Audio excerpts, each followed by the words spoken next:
Okay, tonight what we're gonna cover is the final visit from NACCAS. When you're about to get accredited, you're gonna have two visits. Your candidate visit, that's a friendly visit. Then you're gonna have your final visit. That's the visit right before you get accredited, where 4 team members from NACCAS will come out to your school.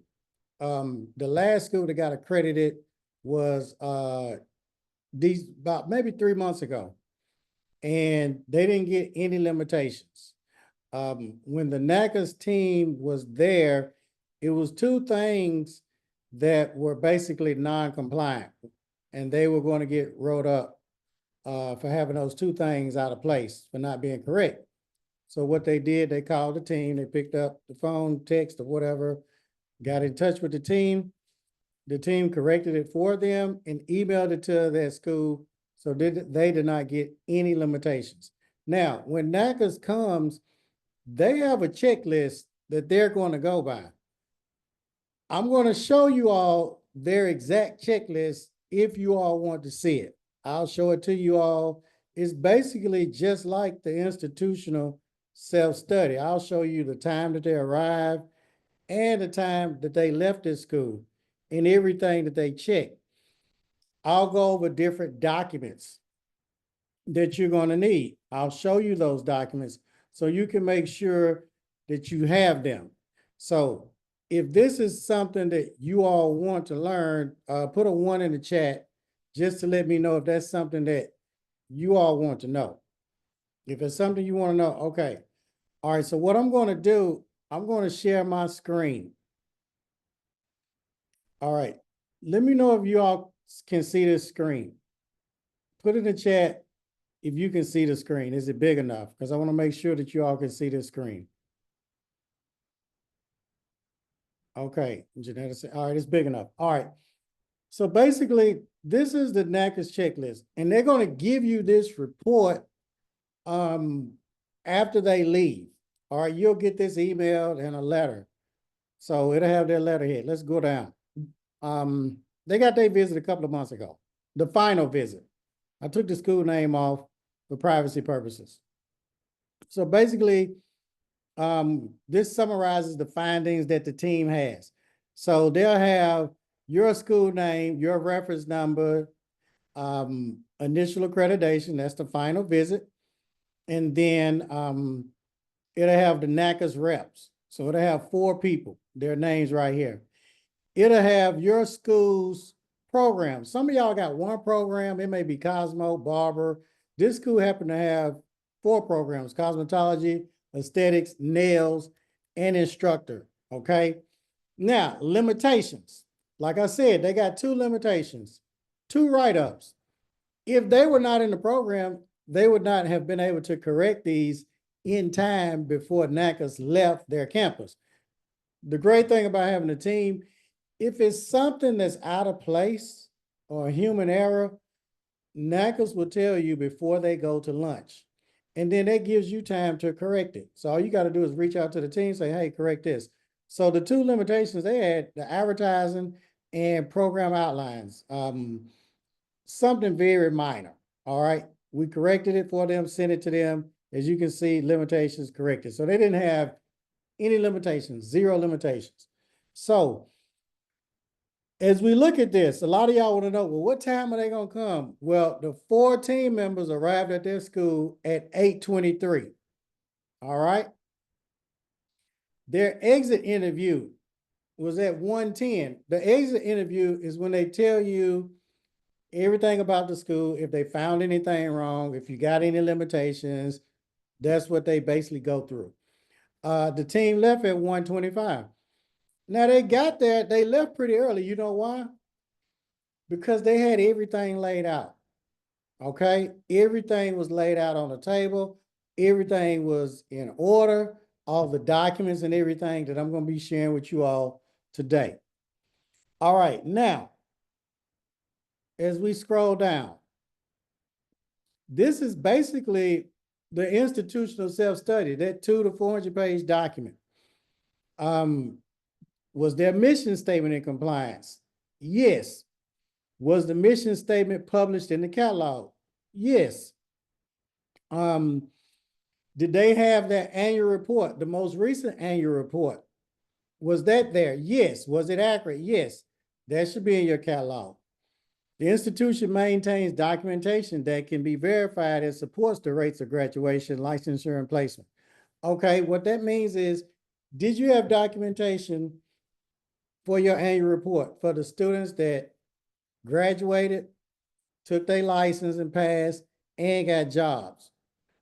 Did you have that documentation? Of course, all of y'all know in the program what documentation you need. I did a full video on the annual report.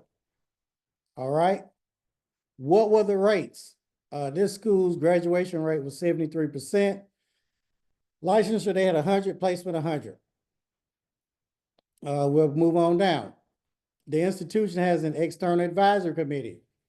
They had an advisory committee. We all know about the advisory committee. We know how to set that up because I've already told you all. If you have a Barber program, Cosmo, and aesthetics, that means you need to have a licensed barber, a licensed cosmetologist, and a licensed esthetician that's working out there in the field. So you're going to put their name, the shop name, the address, the phone number, their position, whether they're a barber, stylist, esthetician, nail tech, or whatever. That has to go on one sheet. You need one representing each program that does not work at the school. And I'll show you all examples of that.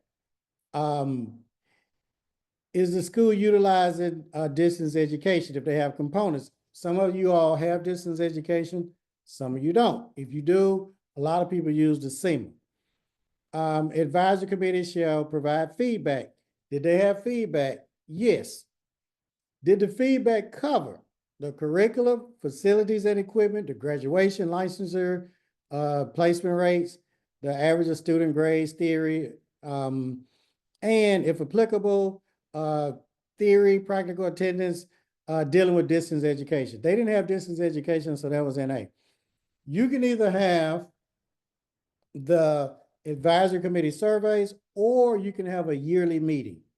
All right, this school had a yearly meeting that was laid out and all of that was covered.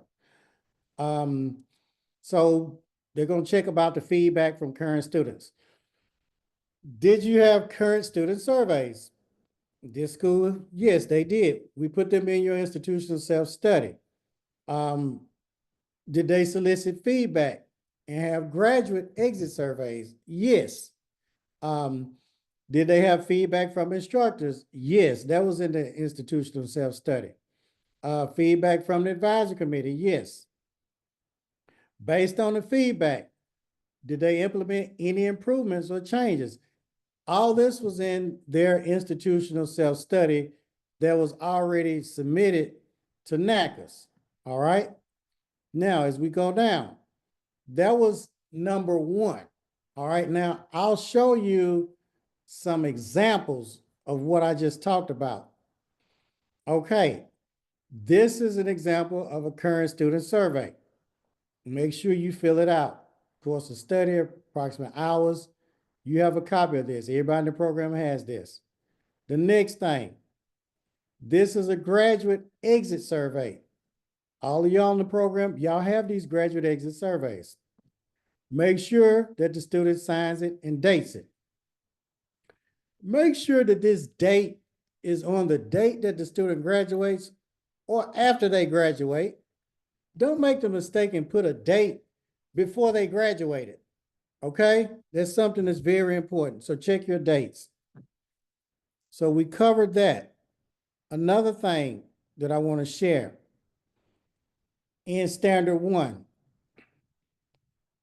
instructor survey. You want to make sure that you have an instructor survey. All instructors need to do this survey, sign and date it. If you have a substitute instructor, they should fill out this substitute orientation checklist. If you don't have a substitute instructor, put in NA. But if you do, make sure you have the substitute instructor to fill this out. That's very important. Now, I want to go over the advisory committee members. I told you about the advisory committee members, but now I'm showing you. This is an example. Their name, Remember where they work, the address, the number, and the position, whether they're barber, stylist, nail tech, esthetician, whatever. Okay? So we got that covered. That's in standard 1. Now we'll go back here. Now, NACCAS is going to look at standard 2, instructional staff. Okay? Instructors include substitutes, hold a teaching credential. Okay? Make sure that you have your instructor's license in there. And make sure that they're current. A lot of schools that have instructor's license and they're expired. Make sure that they are current. They didn't teach distance education, so they put that's NA. Now, the teacher to student ratio. Make sure that you have your teacher to student ratio, depending on what state you're in. Some states are 15 students to 1 instructor, some 20 students to 1 instructor, 25 to 1, 30 to 1. It depends on your state board, their requirements.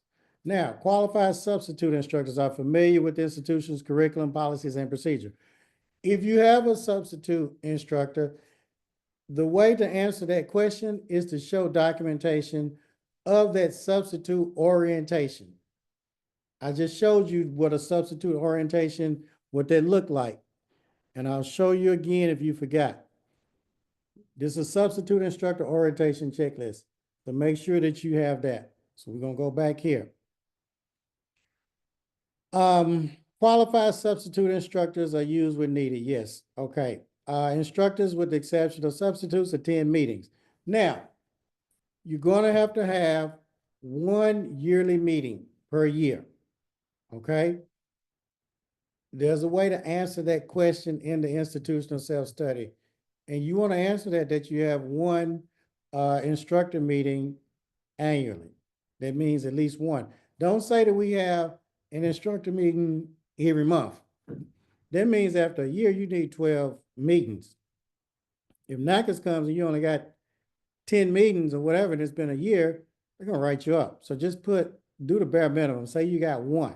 You only do 1 annually. So if you got 2, 3, 4, 5, it doesn't matter. Instructor meeting topics cover the mission and educational objectives. The team will write your meeting minutes for you if you want them to, but just make sure you cover all that. With each year of employment. Now, you got to have continuing education. A lot of schools don't have a continuing education certificate as documentation. Every instructor must do at least 12 hours of continuing education each year. Okay? And a minimum of 4 hours out of the 12 should be in teaching methodology. If you don't have that, I can give you a contact of an instructor where you can take this online and get your certificate. All right? If you don't have that, so just reach out to the team and I'll give you all the contact for that. They didn't do distance education, so they put NA. Now, each instructor, with the exception of substitute instructors, shall receive a written evaluation performance at least once annually.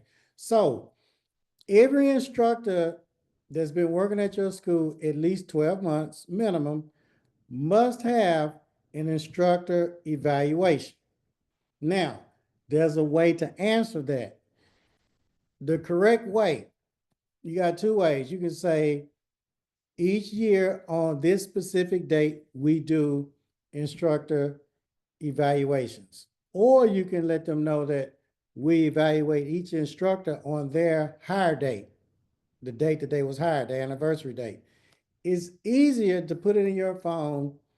Every year, we do an instructor evaluations on this particular date.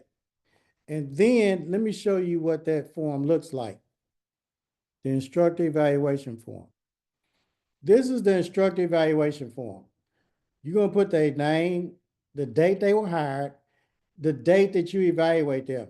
It's easier to put the same date. So if you have 3 instructors, 5 instructors, on the evaluation date, make sure it's the same date.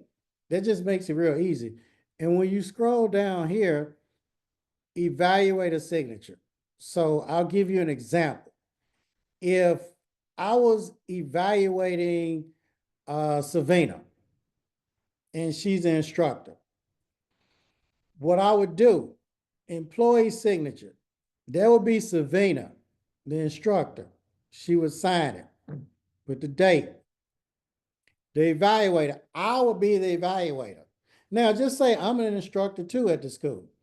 Then Savannah could evaluate me. She would have her signature here. I'm the instructor, the employee. I would sign a date here. We will both have the same evaluation date because in your institutional self-study, there's a question that asks, when do you evaluate the instructors? How do you evaluate them? So if you put that you evaluate them on the same date every year, then NACCAS is going to look at this date to make sure it has the same date for each instructor. Now, we know the hire date is going to be different because people were hired at different times. So I wanted to share that with you. Going back. And you don't have to worry about this evaluation includes at a minimum teacher preparation and all that because we're giving you the evaluation forms. Now we go into administrative services. I don't know if y'all have any questions on that first standard. And I'll actually go into actual institutional self-study maybe later on. But this is what you're looking at is just like the institutional self-study. Standard 3, administrative services. The institution is legally authorized to provide training.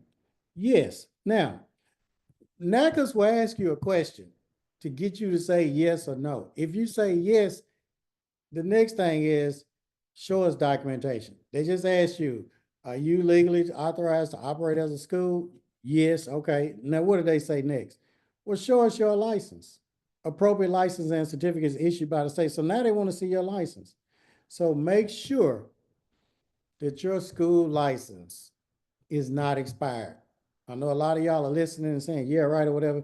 You'd be surprised how many school owners have expired license. They've forgotten, just didn't get it renewed. The next question. Institution complies with applicable federal, including Title IV federal aid.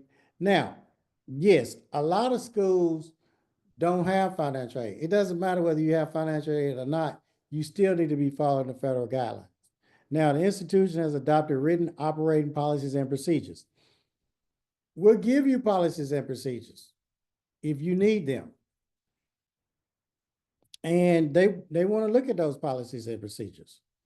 Next thing, the institution has controls in place on this, let's see, to staff and meet the requirement of administrative capability.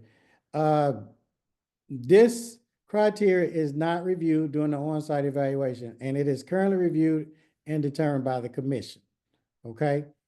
Basically, they want to make sure that you're following all the rules and regulations, okay? That's basically what this is right now, right here, and you can handle your students. Next thing, the institution has a current signed participation agreement. You won't have a PPA, a participation agreement, or ECAR. That's after you get accredited and you start receiving financial aid. That doesn't apply to you. So that would be NA, okay? Now, look at this. Advertising conforms to NACCAS policies and advertising. NACCAS had put no. They were going to write them up, okay? The reason why, they were out of compliance. Now, if you look at this, a review of the institution's documents revealed that the institution was utilizing an enrollment application form, which was titled Student Application / Contract.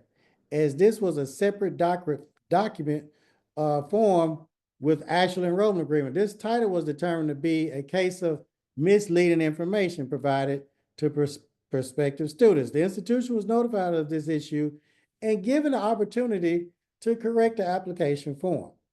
Okay, NACCAS told them you can't do that. They gave them an opportunity to correct it. The school owner was panicking. They sent it to us, and it was a simple fix. Limitation was corrected and verified. Okay? Usually when they come to your school, they usually may find something, human error or whatever, but you can correct it while they're there and keep moving. Now, this question number 9, the institution maintains copies of any training agreements with government agencies or school districts. Basically, what this is saying is, do you have a training agreement where students leave high school and then they come to your school to get training? This particular school and most schools don't have that. So that was NA. And if you do have that, then the next question, then NACCAS is going to ask you, well, show us the contract that you have with the school district or whoever that is. Okay, institution guarantees each student, parent, or guardian has access to student records. And that's a policy in your catalog. Institution must comply and have a policy regarding the release of student information, which is in compliance with local, state, and federal law. That's in your catalog too. If you're in the program, you have that in your catalog. The institution provides access to students and other institution records as required for any accreditation process initiated by the institution by NACCAS. This is in the catalog. All institutional records related to accreditation must be maintained for not less than 6 years. That's in your catalog. That's also in your ISS. Okay? But it best be in your ISS. It must be there. All institutional records are maintained and safeguarded against loss and theft. We answer that question for you in the ISS, that your records are in an office with a locked door. You have a file cabinet that maintained. The institution utilizes technologies. They're asking in this question, although this school does not have distance education, but if it did, they want to know the technology that you use to teach your distance education. A lot of schools use SEMA, the My Ladies, but this particular school, they didn't have distance education. So it was NA. Any information provided to applicants, enrollees, or students that is relevant to their decision to enroll must be available in the language in which the course is taught. Most of y'all teach in English. Some teach in English and Spanish, but most of y'all teach English. Now, that was standard 3. So we'll go to standard 3 on an ISS. And I'm going to make this larger for you all because I know that you all can't see it. So what I'm going to do is make this large. So you've already submitted your institutional self-study. They just want to make sure that you're doing exactly what you say you're doing. So in standard 3, you're going to have to provide your school license, your state board rules, talking about your license, also your advertising, and release information form. I'll show you, this is a release of information form right here, okay? Y'all see this. Now, they didn't have anybody to come in and want to review their child's records or whatever, so they had a blank copy. But no students wanted to review, so it was blank. But if you had somebody to fill that out, you would show a copy. On your advertising, make sure that you have all workers by supervised students. On all your advertising, make sure you have that slogan, all work by supervised students. So now we're going to standard 4, admissions policies and procedures. The institution's admissions policy requires that each student meet one of the following. This will be in your catalog. All right. If it's something that needs to be changed, NACCAS will let you know. And I want to share this with you. Your ISS could be perfect, but you could have an evaluator, and this happens a whole lot.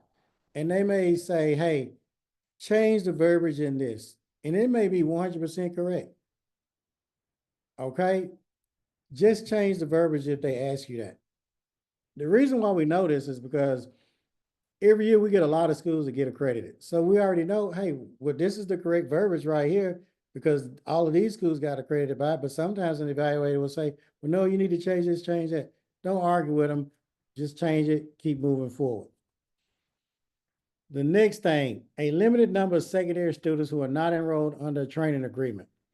So basically this training agreement, that was NA because remember, you didn't have any students coming from high school on co-op or whatever, then coming to your school.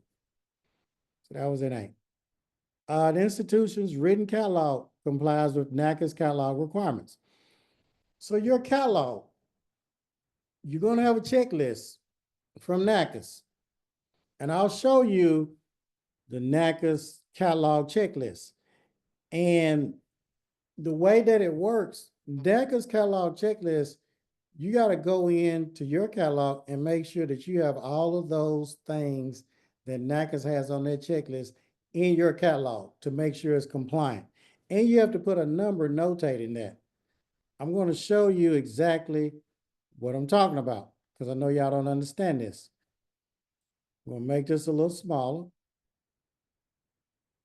so you all can, so this all fit on the page. So this is a NACCAS catalog checklist. As you can see, I'm just showing this to you. It has like 31 numbers, but then some numbers have, like this has number 26 got 1, 2, 3, 4, 5, 6, 7 things under it. Although everything adds up to 31, but it's literally 40 or 50 things on here that must be checked in your NACCAS catalog. I'll go over one thing just to show you what I mean. The catalog must be written in a language in which the course or programs will be taught. So this catalog is written in English. So this is number 1, but it's on page 4 of the catalog. So on page 4 of the catalog, we need to go to the catalog and put a number 1 by the word English because we know it's written in English. Okay. So let's go to the catalog, page 4. Page 4, let's see. Page 3, page 4, look. That's page 4, written in English, number 1, all right? So I wanted you all to see that. So all of these, that is the way that you notate that. I know some of y'all missed that. Let me do one more for you. Name and address of the institution for each location. All right. An unaccredited institution must be identified as such or omitted from the catalog. So that's on page 2, the name of this school and their address. And we got to put a number 3 by it. So if we went to this school's catalog, we would see on page 3, the name and address. Let's go to the catalog. Page 3, look, number 2, name and address. And look, school is in candidate accreditation status. So I wanted to share that with you. I'll go back here so you can get a glimpse of this. This is quite a bit of work.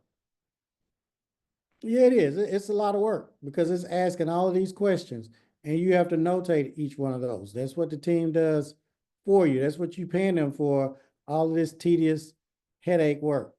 So let's go back.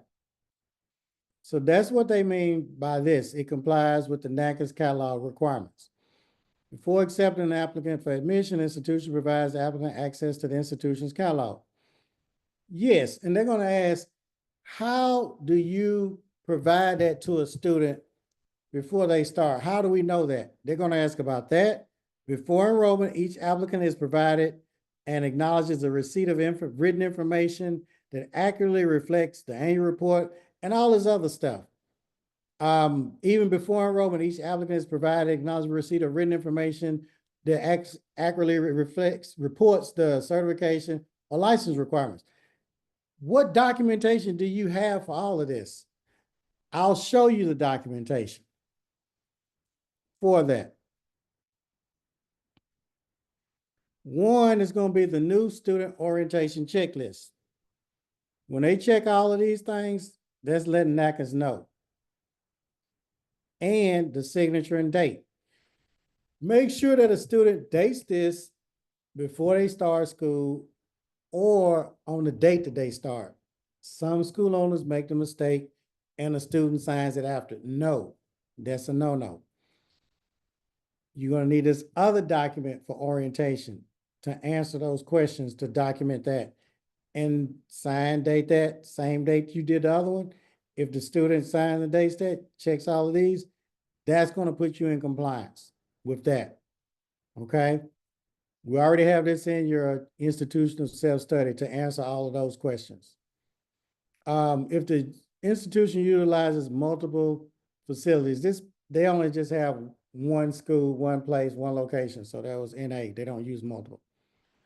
The institution uses an enrollment agreement that complies with NACCAS. Basically, what they're saying is NACCAS has an enrollment agreement checklist, just like they got a catalog checklist. They want to make sure that you comply with that. Let me show you what that looks like so y'all can have a clear understanding.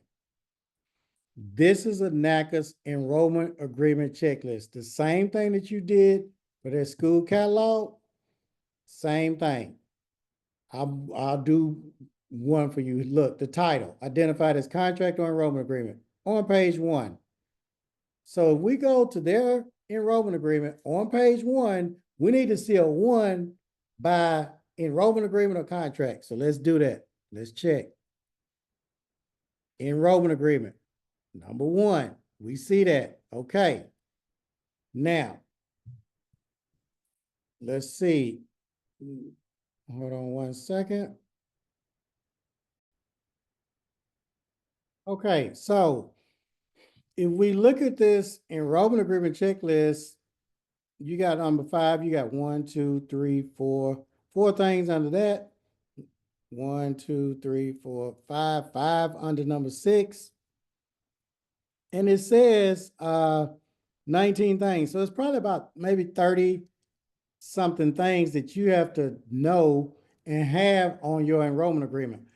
A lot of people don't have an enrollment agreement that's compliant with NACCAS that has everything on there. We can kind of go over an enrollment agreement and I'll enlarge it for you so you can kind of see what I'm talking about. All right, so let's make this big. All right, if we look at this, you're going to have the school name, address, contract, or enrollment agreement. And I'll go over a lot of stuff. Name, all this information. And you're going to have your program name, your clock hours, application fee, tuition, book/kit or whatever, total tuition. That's the way NACCAS wants this, because on your checklist, you're going to have numbers or alphabets by all of this stuff. Everything on this enrollment agreement is not here for decoration or to look smart or whatever. It's here because NACCAS requirements. All right. Transfer/reentry, student hours accepted, number of weeks to complete contracted hours. Everything on here has to be on here. I'm not going to go through all this verbiage. I just want you all to know this.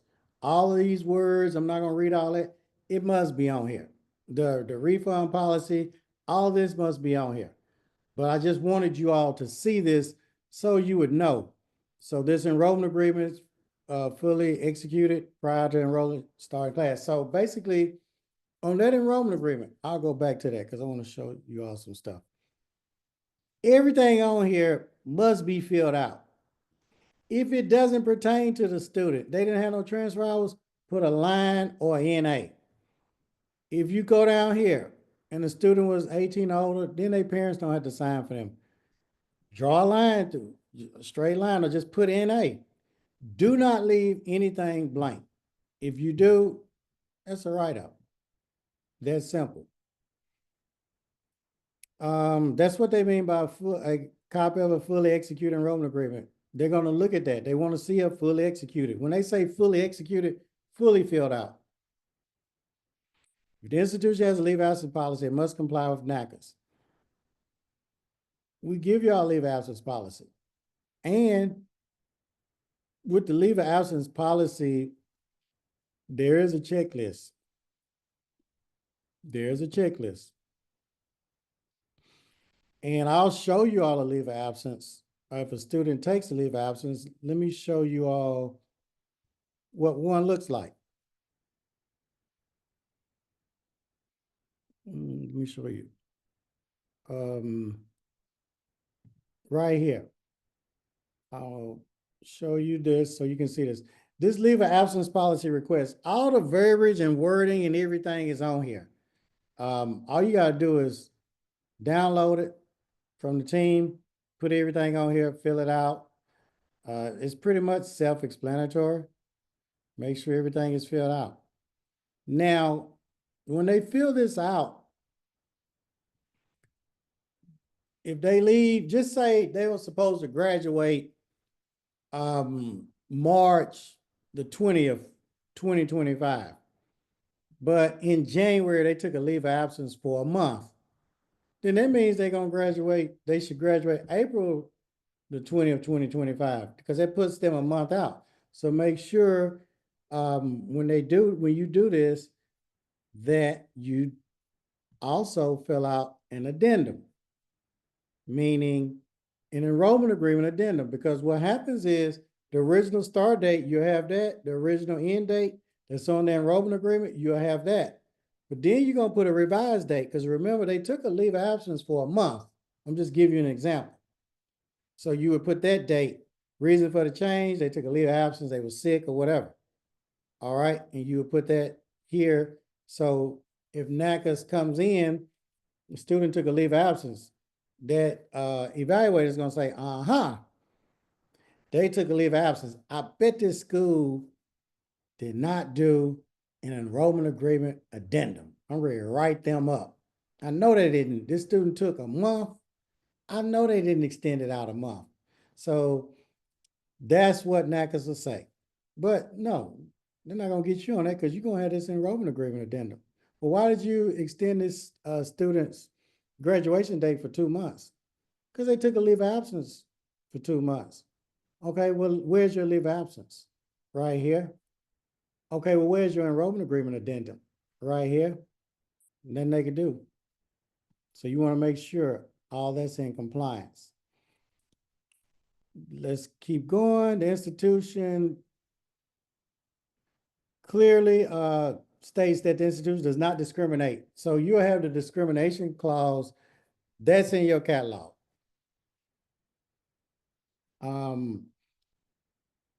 The institution has a policy that clearly defines how training and education to receive at another institution. So that's basically telling you your transfer policy. That's in your catalog. The institution maintains a list of institutions which they have established an articulation agreement with. Most schools don't have that. That they're not. They don't have the agreement with some high school and all those. NA. The institution actually implements admissions policies and requirements. So whatever your admissions policy is, make sure you're following that. Let's see. If the institution offers a program that is longer than state requirements, most schools, if the state board says it's 1,500 hours for cosmetology, most schools will follow that. They won't have a program that's longer than what the state requires. All right? That's what that means. So that's NA.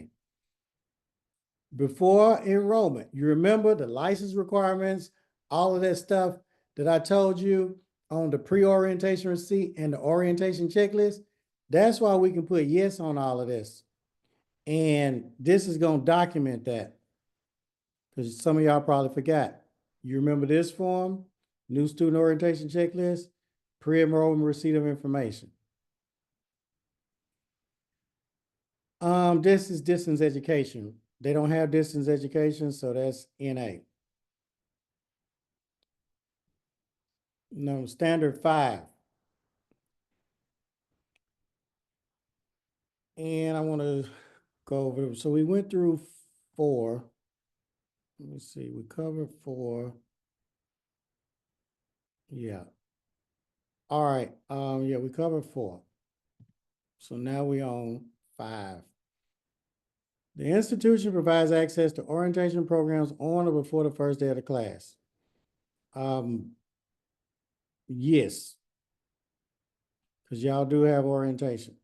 Now, they want to know what's covered, instructional, the course, the curriculum, all of that. Yes, because they get a copy of the catalog and you go through the catalog with them. You can read your catalog one time and record it and then have the students to watch, that video so you don't have to keep repeating yourself. And then have them to fill out the pre-orientation receipt, their orientation checklist, enrollment agreement. Okay. Students are provided with academic advising. Yes, and those students, they may not need that, but I'll show you a sheet for that. Student advising form is right here. If you have a advising session with the student on anything, correct them or whatever, you can document this. If you got to suspend them or anything, have the comments, what will happen, make sure the student signs and dates, make sure that you sign a date. Documentation beats conversation. A student might go to state board or do whatever. So make sure they fill this out, sign it. If they refuse, document that. All right. The institution offers employment assistance to help students after graduation. Yes. How do you document that? That's in the catalog. And if you look at these documents right here, look, prerequisites for employment. Okay. If you look on here, all of these questions, they're going to answer all that stuff too. So you'll be covered. Going back. Institution has an internal complaint or grievance procedure. We have a copy of this in your catalog. Okay. The internal grievance procedure. Number 6, curriculum. Your curriculum is in the catalog, in your catalog. Everybody's in the program. I don't have to go over the curriculum because you already have that in your catalog. Let's see. Okay. This right here. NACCAS was going to write them up. The reason why, basically NACCAS said that, okay, you can look at it. The review of the institution's program materials revealed that the written curriculum for the aesthetics course program did not clearly indicate all of the required hours in each topic. The institution was notified of some missing hours and given the opportunity to correct it. So basically, if your program is 1,500 hours, and if they add up them hours and it don't add up to 1,500, just say it added up to 1,498. Well, 2 hours are missing. So you need to go through one of them chapters or whatever and put 2 more hours on there to make it equal to 1,500. So that's basically what happened here. We corrected it for them, fixed it, and we went on. Let's see. I want to share some stuff. Effective training materials. Okay, the reason why they have NA for all these, this is dealing with distance education. Now, if we go here, because we're on standard number 6, curriculum, if I go to standard number 6 on here, 6. Okay. Now, in this curriculum, the rules and regulations, this is a curriculum. And basically what you're going to do is take the curriculum from your catalog. That's what they're looking at. All right. And if you have on your practical, they want to know what the students do for practical, those hours. Also, if you teach Barber, Cosmo, and aesthetics, you're going to have to put a Barber, Cosmo, and aesthetics lesson plan. Most of you already have lesson plans from my ladies. This is from my ladies. And they also want to, let me go through this lesson plan. I'll just go through a little bit. So based on this lesson plan, they want to see the tests. They want to see the outline of the lesson plan. You just download that from my ladies, because most of y'all have my ladies or pivot point or whatever. And they just want to see an example of the lesson plan. Here's the test. They want to see a theory test. They want to see the practical test for each program that you teach. If you only teach Cosmo, then it's just one. If you teach aesthetics, it'd be Cosmo and aesthetics. Does that make sense? Okay. So that's standard 6, dealing with the curriculum. We'll go down. A lot of schools, some of them don't have the lesson plans. Some of them don't show the tests, but you're supposed to. Some of them don't show the theory test. Some of them don't show the practical test, but you want to show both of those type of tests. Standard 7, financials. You're going to have for your final visit, audited financials. We're not CPAs. We don't do that. We'll refer you to Nathan Ferguson. I refer everybody to him because he used to work for the Department of Education. He's done hundreds of schools. He's very good. I'll give y'all his info if y'all need that information. But yes, so that's basically what you all need for the financials. So you all can contact Nathan Ferguson. I'm not going to even talk about the financials because I'm not a CPA. He's an expert on that. So now we'll go here. Let's see, state mandated. Most schools use the NACCAS refund policy. All right. If your state has a refund policy, you'll use your state. Some states like California, Texas, they have like a state mandated refund policy, so the school will use theirs. This is talking about financial aid. You're not getting financial aid yet, so that's NA. Institution applies all applicable refund policy. Basically, what this is saying is anybody that withdraws from school or gets terminated from the school, basically what this means is you do a refund calculation for them. And I have a whole nother class just showing you how to do the refunds, refund calculations. The next thing, if a student does receive a refund, they want to see documentation of a check. Well, what if a student withdraws and we did the refund calculation and we didn't owe them money, they didn't owe us money? You still got to do a refund calculation. NACCAS wants to see that you did that. Whether you owe them money, they owed you money, or nobody owed nobody money, you still must do that. And that's something that a lot of school owners don't do. And there is a document for that on the refund calculation. And in the program, we have a blank copy for you, and we have an example for you. So basically, if you can see the screen, this is a withdrawal refund, the form, and let me show you an example. This is an example, and the team breaks all of this down. I'm not going to go over this, but I just wanted to show you so you can at least be aware of this. So we'll go on. We talked about the refund policy. If you charge extra hours, make sure that is in your enrollment agreement, okay? And I'll show you an example of that that's in the enrollment agreement. And here is, let me pull up this enrollment agreement. Okay. If you look on this enrollment agreement right here, the school will not charge additional, let's see, tuition for hours remaining after contracted date. So this school will not. But if you did, that would just be changed to the school will charge $10 an hour for additional hours remaining, or $7 an hour. So I wanted to share that with you. We're going down. staff working with financial aid records are, financial records.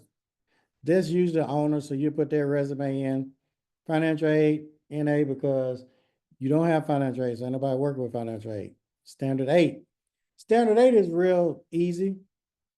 Instructional staff, long as your building meets the state board rules and regulations, your shampoo bowls, your hair dryers, all of that, you're fine. That your water fountain or bottled water, whatever you have for them. One thing you want to make sure, look, the institutional facilities are used exclusively for training. So you can't be operating, got this school in a nightclub or all that stuff. No, it has to be utilized as a school. So now the next thing that you have on here is a sign clearly indicating all services performed by supervised students. Posted, based on your clinic floor or by it, you want a sign that says all services are performed by supervised students. All right. All services are performed by supervised students. And you want to have that on all your advertising. That's simple. When a professional service facility or business entity under the same ownership operated, this right here, this doesn't pertain to you. I will read this. When a professional service facility or other business entity and an institution are under the same ownership or otherwise associated separate operation to include but not limited to advertising and signage, entrances and exits, equipment, supplies, and administrative services of each entity is maintained. That does not pertain to you. So you will put NA. Next thing, the name clearly identifies the institution as an educational institution. So your school, they need to know by reading your school, okay, that it is a school, meaning Bonita's Hair Academy, Janita's Institution of Cosmetology, LaJuan Dior's School of Cosmetology, Savina Buckley Hair Station Studio Academy. The name, people need to be able to read that name and know that this is a school. All right. And the name appears on the building, or you have a sign with an approved name. Whatever your school's name, that sign needs to say that, or an approved name by NACCAS.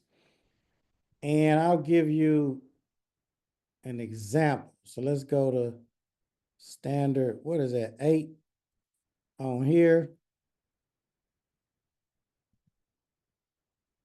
See, school name is on the building. All right. As far as your equipment that's in the school, the rules and regulations for your state board, that will go here. So now we're on standard number 9. Okay. And if NACCAS comes out to your school and your sign is not up there or whatever, they'll let you know, well, you need to fix this and do that for your sign. Standard 9, this is mainly talking about the practical grades and the satisfactory academic progress reports and the satisfactory academic, the checklist. Anytime you hear SAP, satisfactory academic progress, that's what they're talking about. So each student is evaluated periodically on attendance. If you need a time clock, you can get a U-attend. It's not that much. It keeps up with everything automated. Or if you're in the program and you don't have a time clock or whatever, I'll show you a time sheet. Let me make this smaller so you can see this. This right here, y'all can ask the team to give you one of these attendance sheets where you can do it by hand. In case NACCAS asks, you have documentation. So I want to show that to you. Now, practical learning is evaluated using a written criteria. So I'll show you all a practical, let me show you a practical test so you can see and understand this. I'll make this larger. Okay, so this practical test, put the student's name, hours, date, or whatever. And we'll just say this was 10 questions. Although we can see that it's 9, but if it was 10 questions, we would know that each question is worth 10 points, because 10 times 10 is 100, okay? So basically, each question is either right or wrong. There's no in between. It's graded on the rubric. So say it was 10 questions and they got 2 wrong. Well, we know this is 80% right here. And sign, date for the instructor. Put the student's name here. Fill that out. That's how the practical grade should be, practical test. So you have that. NACCAS may ask you, they may try to trick you. It may say, well, Luan or Sabina, it's 10 questions. Well, what if they get it half right? Nope, it's either right or wrong. That's the answer to that. And I'll do a little Q&A after this, although I know we're going past the hour, but this is very important. This video right here, you all need to study this because it's gonna really help you and answer a lot of questions that you have. Student evaluations. Now, if you have a program, just say it's 1,000 hours, they will be evaluated at 450 actual hours and 900 actual hours. If you have a program that's 1,500 hours, they will even be evaluated at 450 actual hours, 900 actual hours, 1,200 actual hours, okay? I have a training where I'm showing you exactly how to calculate the satisfactory academic progress. I'm showing you exactly how to do that. I have like an hour training on that. Now I'll show you what it looks like. This is an example of a satisfactory academic progress evaluation. If they had 450 actual hours, they probably had more scheduled hours. For you all that are in the program, you understand this. I'm not going to go over this satisfactory academic progress. You can see this, but we have a full training on this, and people in the program, even when they still don't understand it, the team will look at it, assist them with it, help them do it and complete it and everything. So, but this is a satisfactory academic progress. And a lot of schools get this wrong and are doing it incorrectly. So it's very important that you get that right.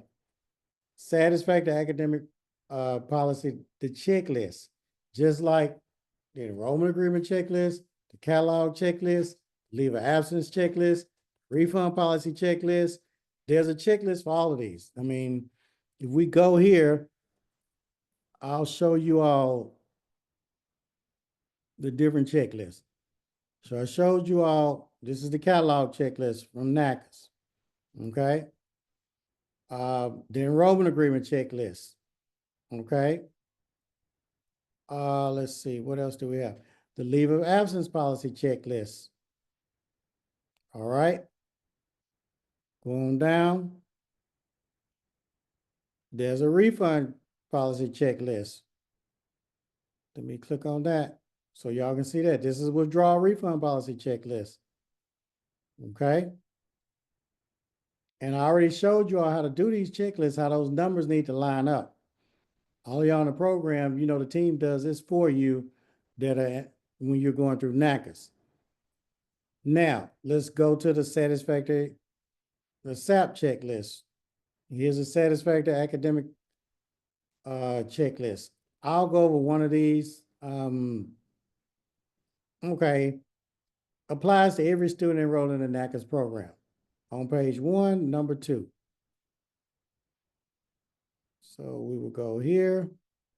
Where's number 2? Look at this. Number 2 is right here.